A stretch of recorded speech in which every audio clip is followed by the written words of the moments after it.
The JLR interview series.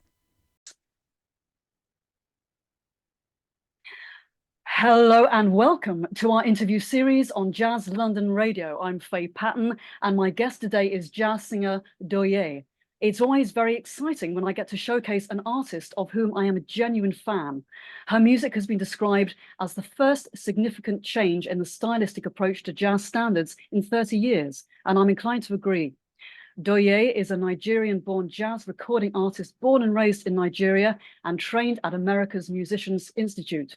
She's released 5 albums of incredibly varied jazz standards, which combine jazz, Latin, and African influences, and songs by Carlos Obim, Horace Silver, and many others. I've been playing her latest album, released in 2023 on Groove Note Records. It's called The Golden Sèkèrè and has the following description by jazzword.com: a tribute to the spirit of jazz, from the syncopated heartbeats of African drums to the silky stylings of the West. This is a world jazz album with a poignant journey from the heart of Nigeria to the jazz-infused streets of America, narrated through the transformative power of music by our transcultural host, Douyé. Douyé, welcome and thank you for being on the show. Thank you so much for having me. Please, can you talk a little bit about your childhood and your early background in relation to music, and then how and where you trained? Wow. Well, I was introduced to music in general by my dad. My dad was a fanatic when it comes to jazz music in particular. I mean, he liked African jazz and Latin jazz, but the Western jazz, he really was into it. And so, excuse me, I was very close to my dad when I was coming up. And so he will have me sit with him and listen to all kinds of jazz music and folk music too, good music, I would say. And that just, I don't know, it just made my ear tune to good music and tune into listening to jazz in particular. That's how I fell in love with that genre called jazz. And after that, my dad just encouraged me. He encouraged me to forge on with this. And that's really unusual with an African father. Usually they tell you to do something differently, like go to school to become a lawyer or a doctor or something like that. But for some reason, he felt I had a sound, I had a calling for this, and he encouraged me to do it. He said, "Go to school, but I think this is your calling." So, he kept pushing for me to do that, and for that reason, I came out here to the West, and with no guidance, nothing. I was like, "Geez, okay, where do I start?" From. I ended up in Hollywood, which is in California, and I then went to a school called Musicians Institute just to study voice. And there, a lot of my tutors, they were very, very like pleased with my sound. And one of them introduced me to a fella called Terry Shattuck, who wrote Physical for Olivia Newton-John. And then that's how we started working together. And that's how I released my first album, second album, and the rest is history. So there we have it. So interesting. What an amazing journey. And I'm sure it's continuing as well. It's so interesting Oh, to yeah.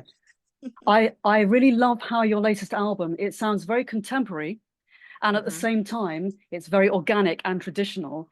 Can you tell us a Mm, bit about the instrumentation and who is playing what? wow. I was to start with, I was thinking of just doing a straight ahead jazz standard album. That's it. But something came into my spirit and said, You you want to do something different this time. And I think I was 7 years old when my dad told me that at some point you want to do an album that you bring a blend of the African jazz sound and the Western jazz sound. And I was like, wow, okay, well, we just talked about it and let it go. And so when I was thinking, what can I do?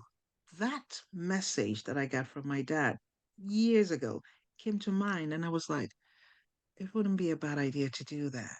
And so I started looking into what kind of sound do I want to do? Of course, I want to do, Nigerian sound, which is, I don't know, a combination of course, the shekere, the talking drums, um, all kinds of percussions to it.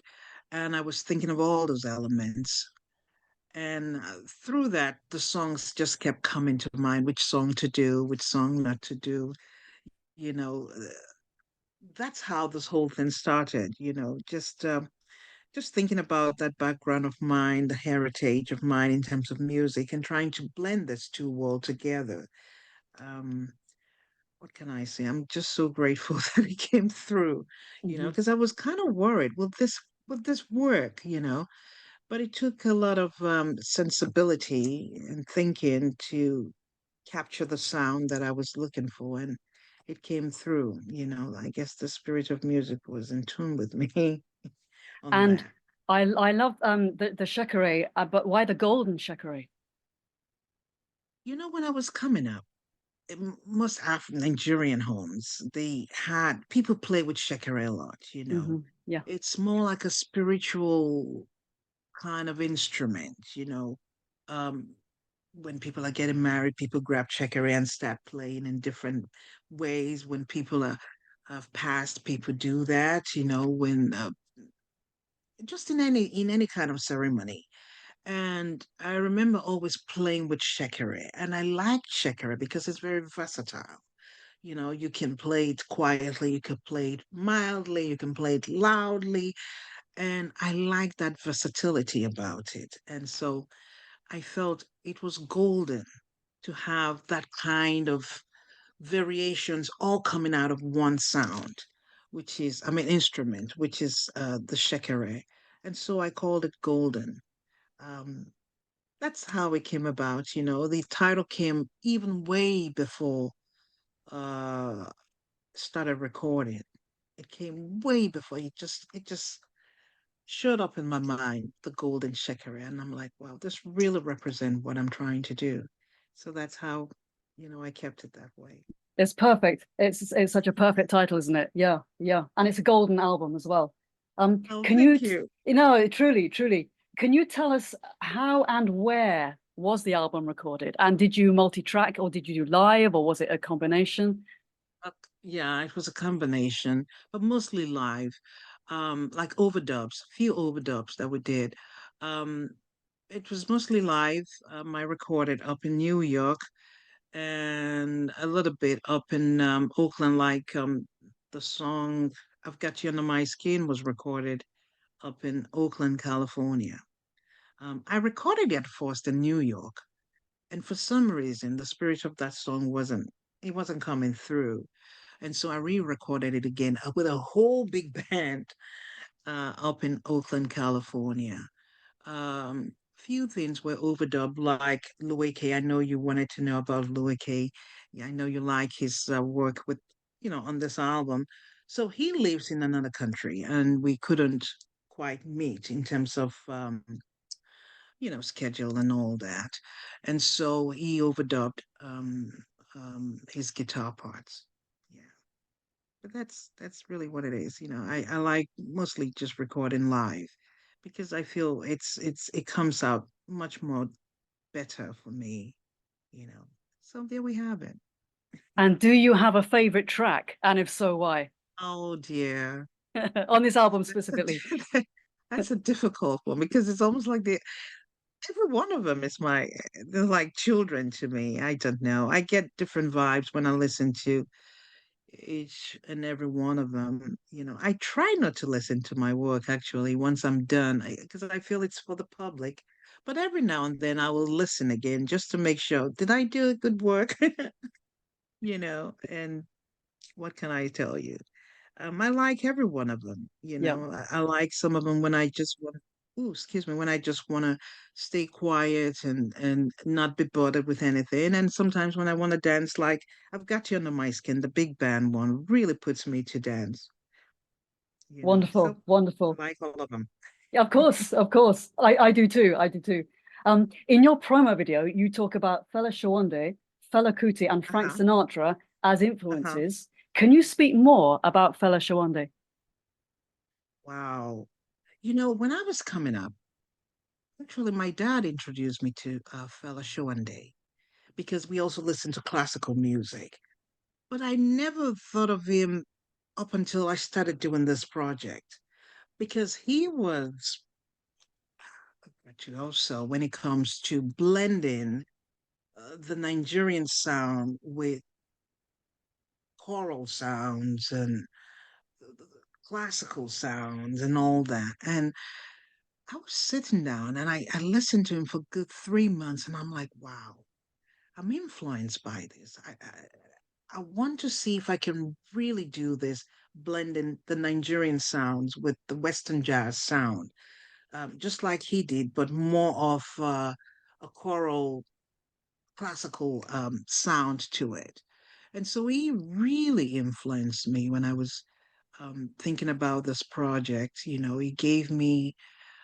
fueled me to want to do it because I was saying to myself, he did it and he did it beautifully. So I want to take on this challenge to see if I can do, something similar like he did. He just a very beautiful musician he was. So much love and respect for him. So in a way, it's like he paved the way for me to do this. He gave me that sensibility that I can tackle this. So I'm grateful. Wonderful, absolutely beautiful. I love it when orchestral music meets jazz, and I'm thinking of an album that's Diane Reeves did called The Calling, which was jazz standards with Mm, a full orchestra.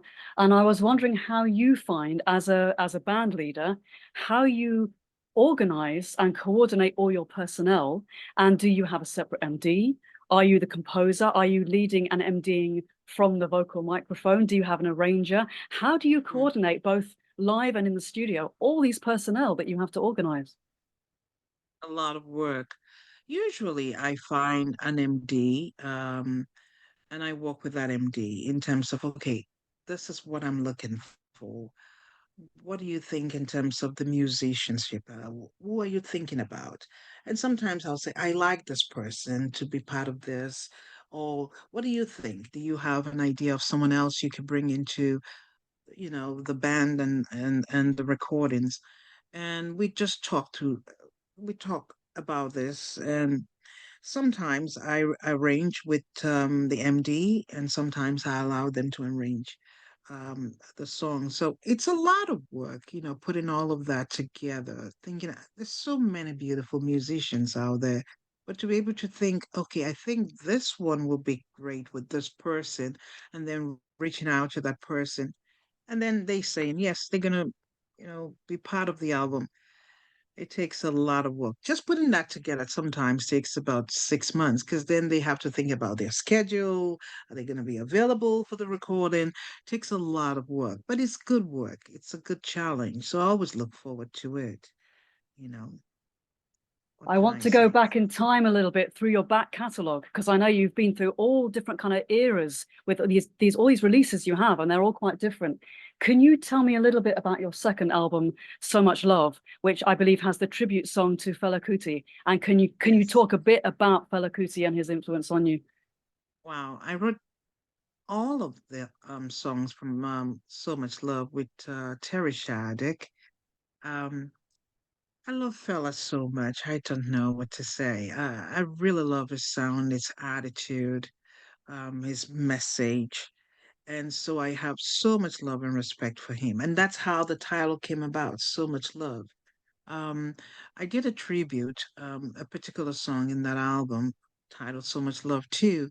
But the entire album, I felt I was influenced by him to do that. And when I was writing the songs for the album with Terry Shattuck, we had that focus in mind, considering the fact that we are paying tribute to Fela Kuti. He's just someone that I listened to. Again, when I was coming up as a child with my dad introduced me to Fela Kuti. And, he was very popular when I was coming up in Nigeria because he was an activist, a political activist. And so he was like a voice to the people and for the people.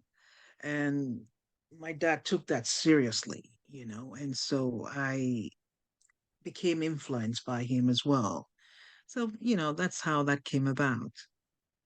Do you feel that these great ones that came before us, these Mm, ancestors, these incredible leaders, do you feel that they mhm. speak to us through music? Because often when I'm writing songs, when I'm doing music, I feel very strongly guided by the ones that have gone before. I feel them sort of speaking to us. Do you feel that in your work when you're influenced by I them on a do. spiritual level?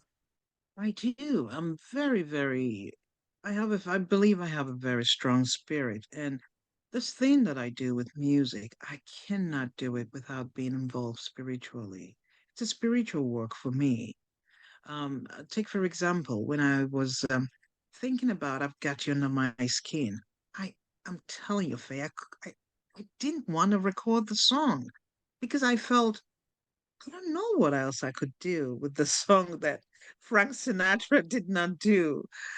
And I just didn't want to touch the song. And then my spirit came to me and said, go pay a visit to Frank Sinatra because he holds the spirit of the song. Um, I know Cole Porter wrote the song, but Frank Sinatra holds the spirit of the song. And when my spirit hit me like that, I was like, wow, okay. And I took it upon myself, drove all the way to Cathedral City, which is close to Palm Spring, I believe, went to pay a visit to him. And I was there with him for over an hour, talking to him, telling him what I'm trying to do with the song and asking him to bless me with the spirit of the song because I want to do it and do it well, you know. And after that, voila, this is what came out of it. I've Got You Under My Skin. I recorded two versions of the song on this new album. So yeah, I do believe in the spirit world in terms of connecting my spirit with the ones that have done this in the past. Like I said, with that particular song, I knew I had to go pay tribute to Frank Sinatra just for him to bless me with the spirit of that song. Wonderful. I'm very similar. I'm very similar. I once lost my voice when I was singing in a jazz festival in Germany, and I Mm. prayed to Otis Redding. I said, please, please, please get me through this. And he did. So yeah, they walk with us. They That's they certainly do. beautiful. I've got a fun question. I've got a fun question, which is a slight digression from music, but not from art. I really Okay. like your visual style, which for me is as much about creating the vibe as your Mm-hmm. music. And I love the fact that you've got this 1940s glamour with these very Mm-hmm. traditional fabrics. Can you tell Yeah. me how that evolved? I'm into fashion. I s- I do create my own styling, and so every album that I create, I'm also thinking about it visually, and so I'm thinking it's a whole package. The entire thing is an art. It's not just the music. The music has to blend with the artwork of the album. And so I'm always thinking about that, just to give a complete story of the album. Even to the point, if you look at my work, every song does have its own look and atmosphere to it. And I put all of that together because I feel I'm telling the whole story, with the entire album. I just don't want to put any photo. I don't think that's going to do justice to it. Plus, it's just me trying to be, you know, it's part of my persona. I like to do great work. I like to do good work, and when I don't feel settled at all. So this is coming out of my own persona, trying to give the best of me in my entire artistry. So Absolutely. It's like a 360-degree vibe that gives that evocation. That's a whole mood. It's yeah, wonderful. yeah. It's wonderful. Um, how do you find being based in different? Are you mainly based in LA? Are you based in Europe? Are you based in Nigeria sometimes? How do you find traveling and being an international artist? It must take a lot of energy and a lot of coordination. It comes with my life. What Yeah, can I say? you know, I'm happy with it. I'm used to it for as long as I take care of myself. mentally, physically, and spiritually, I'm good to go. The love of music, it's really my life. And I just hold on to that and allow the music to lead the path for me. So how do they say it? I'm cool with that. Hmm. I'm fine with it. I'm Yep. I'm not complaining. There are sometimes it can be very difficult, weather-wise and you know, but overall I do know what it takes to hold my artistry. So I try to stay healthy, day in, day out, just to do the kind of thing that I do. Yeah. And how do you find that the music industry has changed over the whole journey of when you've been creating and releasing music? Oh, it's changed quite a bit. I think now I see that a lot of people are indie artists. They're doing everything on their own. That can be very challenging, but it can be done. I am an indie artist. Groove Note is my label. I just work with other people like distributors and all that. I think it's good if you are disciplined. If you're responsible, if you're focused, and you know how to utilize your resources effectively. Um, Times have changed. Gone are those times where people are looking to be signed. Although they still, I'm sorry, that's my email. They still do have people that are signed, but that's a choice if you choose to want to do that. I think I'm good as I am. I don't know what the future holds. I don't know if I will think of being signed, but I like where I am now, with my music life. My phone is ringing, everything is ringing. What's going on? It's okay. We can't hear it. We can't hear it at all. Okay, fair enough. Okay. I'm sorry about that. No, that's fine. That's fine. Do you feel like we have to exist with several different paradigms at the same time in terms of how we do music? We could be semi-independent, or there's still the old model of signing to a label, but we can do Mhm. much more ourselves. Maybe it's a bit of both, the combination of methods. Yeah, I think so. A combination of methods. I can see that happening well. I think in today's age in music, as an artist, it calls for artists to stay to wear several hats in one go, and that calls for you being disciplined, being responsible, being focused, knowing yourself. Knowing yourself is the key. On because a lot of things are going to be thrown at you or they're going to be brought to you. But if you don't know yourself, then you're going to fall on the wayside. Knowing your artistry, knowing who you are as an artist, you know, and holding on to that, all through. Being able to wear several hats, like I said, and do it very well, you know, have good judgment skills. So, just don't think you're the best or you are biased, have an open mind. There's so many elements that comes to play, but I think overall it's for you to know yourself and know your artistry as you do this work called art and called music. It can be challenging. Hmm. Yeah, It can be challenging. Yeah. absolutely. Something But I it want. has great rewards. It does have great rewards, Yeah, yeah. And sometimes it's a case of you're not put on earth to do something other than this. This is what you are called to do. So Exactly. this is what has You to be know, done. this is what has to be done. So you ride on that. You take on all that comes with it, the not so good and the good part of it, and just keep forging on. Again, knowing yourself and appreciating who you are as an artist, knowing yourself as an artist. Leads me Because on I to think what. a lot of people, at least sometimes I see people looking at other people, and it's okay to look, but it doesn't mean that you should look to want to be like them per se. You want to coin your own style. You want to be your own self. Appreciate those people, that came before you. Um, um, like some of them, I do appreciate Frank Sinatra quite a bit. I do appreciate Sarah Vaughan. I do appreciate Ella Fitzgerald. I mean, those are the ones that keep me grounded. And I listen to them just about every day. But I also work on being Douyé, staying in my lane as an artist, and having my own sound. So that's very important, you know. Because only you can do what you do. That's true. Yeah, that's true for all of us. Yeah.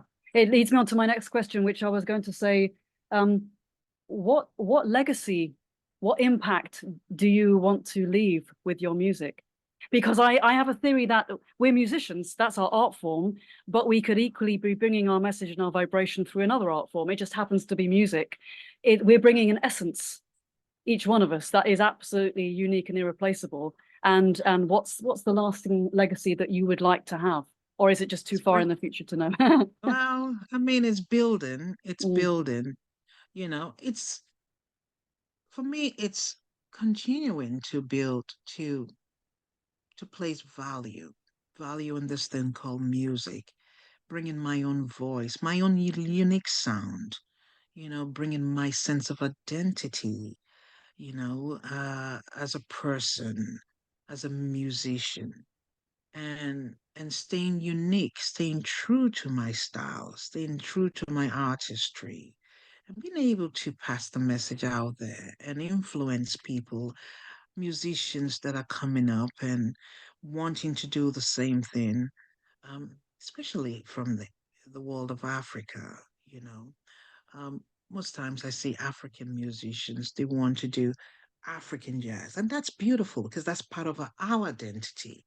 But it wouldn't be a bad idea to challenge yourself to doing Western jazz and see how you can find your own African sound in the Western jazz sound. You know, um, all of that brings value to what we do as musicians. So I think that's the legacy that I'm building. I'm still building it, and I hope to continue to add value as to what I do. And so down the line, when I'm old and gone, people will look back and say, wow, she did this, she did that. And I like that. And it influenced me, just like fella Showande, influenced me. He's no longer here, but he influenced me to do this music. It was through his legacy that I was able to look at that and say, wow, I think I can do this. So you never know. I've created the Golden Sèkèrè. I don't know. That album has a life of its own. 100 years from now, someone else could come from any part of the world and say, wow, I was influenced by that album. And that's how I got to blend whatever they blend, to do what they do. So this thing called legacy is an ongoing thing. As long as you keep adding great value to what you're doing as an artist, it builds up, and it becomes a whole life of its own, you know, even when you are gone, down the line. So that's the way I look at it. oh, wonderful. So interesting. Um, a fun question, a fun question. Is there anything that any art forms or any musics or any songs that you listen to like purely for enjoyment? Or do you find that as a musician, you're always in a sort of critical mode of listening to scales, listening to structure, or are there songs that you listen to and you just switch off completely from anything for pure fun? When I'm not doing music or I'm not even listening to jazz, I listen to classical music a lot. I listen to Bob Marley. I know it's weird. I do. I listen to Bob Marley. I love Bob Marley. Um, I listened to Tracy Chapman's old album. What's that album? The one with the fast Fast car. car, yeah, yeah. Yeah, I really love that album. I think it's a beautiful album. Well put together, simple and clean, But for the most part, classical, I listen to a lot of classical music. And of course, Bob Marley, because I love his message, to life, one love and, you know, keep thinking and looking at the stars for good life and happiness. And yeah, those are the people I listen to. And sometimes I listen to African folk music, just to keep me grounded and remind me where as to where I came from. Uh, there we have it. And another fun question. Choose maybe two or three of like what you would say is the ultimate jazz standards. Oh my goodness. My peak. Maybe up-tempo, mid-tempo, Oh, ballad. gee. What springs to mind? Like the ultimate jazz standard. Ultimate. Uh, what a day this has been. Where the ram would have been. Da, da, da, da, da, da, da, da. I like that one. Uh-huh. Um, there's so many. Yes, so many. Um, I wish you love. Mm, I wish you bluebirds in the spring to give your heart. I love that one. mm, mm, mm. Um, oh, but beautiful, beautiful in terms Yes, of yeah, I love, yes, and I think I recorded that song. Yeah, but yes, beautiful. yes. Yeah, I do that in my set, and I know it's written by Jimmy Van Heusen, but the yeah. Betty Carter interpretation of it is a very good reference, and it is an For incredible you. song. Yeah, Oh, and it's the beautiful. lyric is wonderful. Yeah, It's yeah, beautiful. I don't know how I can pick. There's so many beautiful yeah. jazz tunes. I love the melodies. Mm. It's just beautiful, beautiful. So many of them. So many. I don't know. I don't know how you can pick. Do you have favorites, Faye? I do. I have well, but beautiful. It sprung to mind. Um, Oh, I, how nice. yes, but beautiful, and also I know that you do Gingy. I also do Gingy. Mm-hmm. Yeah, Ginger Um, is beautiful. it is a beautiful one. I love the Mhm. lyrics. My Brazilian Portuguese is not that good. However, it's good enough to get the kind of vibe of what he was talking That about. you have what? Yeah, Yeah, yeah. yeah, feeling Ginger good. is beautiful. Feeling good. I always Ginger. gravitate towards feeling good. You can interpret it in Uh-huh, so uh-huh, many ways, uh-huh, and the meaning is so uh-huh, powerful. uh-huh. But looking back over your back catalogue, you have done so many. It's just a really rich interpretation, and I just love the way that you've done them and brought your own Oh, kind of vibe to it. bound to I'm a it. major fan. I'm a genuine fan. Um, Grateful. I could talk all day to you about music. We're running to a close. What is next for you? When are you coming to the UK? Um, very soon, Are you? hopefully. I'm thinking sometime this year, and I'm gonna reach out to you Yes, when I'm coming. yes. I'm trying to work on something so I can tour up in Europe, because a lot of people are reaching out to my management and saying, we want her to come, we want her to come. A lot of fans. So I'm looking forward to it. I will let you know when I come to England. England is like a second home for me. Anyway. So anyway, when I'm coming, I'll let you know. Sometime later this year, I should be there. Mhm. Yeah. Mhm. Fantastic. We will look forward to that. And what is next for you in the immediate future? Like this week, where are you gigging? Where are you playing? Give a shout out to listeners of where they can find you, both on the live scene and where's the Uh-huh. best place to find you kind of online. Obviously, we've got all of kind of your socials and we'll list them for you. Uh-huh. But in your own words, just invite us into your world. I don't have a gig this week. I'm shooting a video next week. And so that is taking a bit of my focus. I think after next week, I have something that I'm putting together to perform locally, but that's just about it for now. Yeah. Well, it's been such a pleasure. Um, Likewise. I'm going to gradually sign off.